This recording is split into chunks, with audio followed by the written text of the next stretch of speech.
body in the upper torso, the fingers and hands. It's important to remember here that there are a number of systems that can be accessed. And of course we do have standard D3 or D3A gloves and glove liners, also gauntlets, and of course standard leather gloves that are insulated. In this case again, East German. They could also be Czech. We have found Russian. We have found British. American D3 gloves look much like this but are black. These systems will offer reasonable hand protection. The gauntlets are very obvious. They offer a cuff which overlaps with the standard coats or gear that you're wearing. This is a very unique pattern in that the little finger is mated with the second finger next to it. The logic behind this particular system was that the small finger does not offer good circulation, and by being bonded to this offers first of all reasonable traction and also mutual insulation in cold weather. First of all, the reason you got these on is because it isn't exactly warm outside. Anybody who has experienced frostbite will know that once you've experienced frostbite, the parts that have been affected will be affected for life. Even if you do not succumb and pass on because of the experience, in other words, if the fingers freeze, chances are the rest of the body may follow, be warned. And because of that, what happens is that the individual affected by frostbite usually will feel it during any cold weather experiences, and it's an aching pain that just never goes away. Again, wool. I cannot stress the benefits of wool enough. Yes, I know we've got wonder technologies out there all over the place, but 4 million sheep in Michigan and across the Midwest can't be wrong. For that reason, what we recommend is carrying plenty of spares. You can carry them in your pants pockets. You can carry them in your coat pockets. You can carry spares in your backpacks. In fact, I'd recommend 4 or 5 pairs of wool liners no matter what you're carrying, because again, once your hands get wet, you've got to maintain the body temperature that's there and then also bring the temperature back up if possible. Well, by using wool, whatever's wet, when moisture makes contact with wool, this is one of the few materials that forces the moisture from the inside out. And so any area that's making contact with the skin will start to dry very quickly. During the process of using these, once you wet a pair of standard wool liners, we recommend then that there are 2 techniques to be used. One is to take them and put them in the crotch area, which is a very warm area. Your natural body heat will help to force the moisture out of these gloves, and progressively they can be reused. Another option, of course, is to put them under the armpits. Now, of course, meanwhile, switching over to a dry set of gloves that you utilize on a regular basis until such time as you can secure yourself into what is a safe area, or you can do a little laundry, as we say.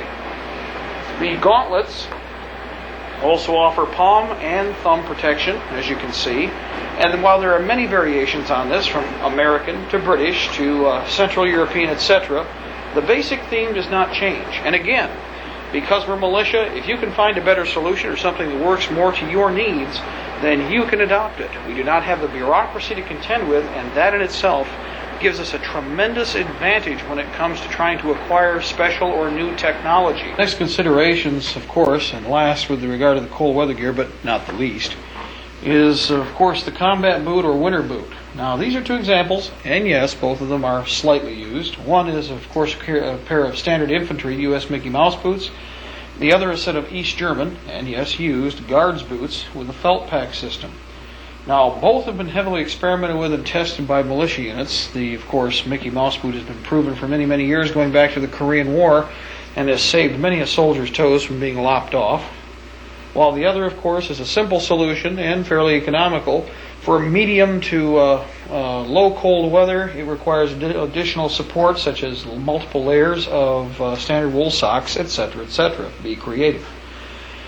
These are a decent combat boot, of course, for utility use, and again, are easy on, easy off. The Mickey Mouse boot, especially for vehicle operators, aircraft personnel, ground line personnel, armored crewmen, anybody who has to sit in any particular situation or is out in sub-zero weather and has to continue to operate will find these to be the best choice across the board. No, they're not pretty, and they aren't going to win any, shall we say, handsome awards, but they are a very effective system and are time-proven. Note the cleat pattern on the base of the boot, and again, these are almost a brand new pair. This particular system is very simple, using an insulator layer. Yeah, it does look like a tire because it's basically made like a tire. While this system is, again, sometimes pricey, if you're fortunate enough to be undersized 10 or oversized 12, these boots are fairly reasonably priced. 10s and 11s have been running a premium for quite some time, but the system itself is second to none. And while there are many people who claim to have come up with better ideas, I have seen people fully immerse their feet with these boots on, and within less than 5 minutes have their feet up to normal body temperature. Because of the very nature of the way these things are sealed, much like an inner tube, they maintain a good portion of the body heat, and feet, remember, like hands, will take the rest of the body down very quickly. So we highly recommend the use of Mickey Mouse boots, especially in the northern climes, in any temperate areas where there's a possibility of seeing a cold spike. They are a specialty item with regard to purchase and should be maintained. One of the best techniques that can be used is to use talcum powder when storing these boots to maintain and preserve the rubber. Take a plastic bag, insert the boots, sprinkle the talcum powder in, and flush and jog the bag. This will allow the talcum powder to saturate and cover the cell and cover the surface of all of the rubber areas and the inside of the boot. That way, by the time you need them next season, they're going to be fairly well preserved and ready for use. On the other hand, and of course, you'll have to forgive us for the fact that we see a few wear spots on this leather, any combat boots, especially that are used during the winter months, must be maintained. That includes, of course, polishing and then sealing the leather itself. Also, proper drying. Whenever possible, up to 3 pairs of combat boots should be an issue for every single person, with the boots taken off every day, one set allowed to dry, another set in use, and another set being prepared.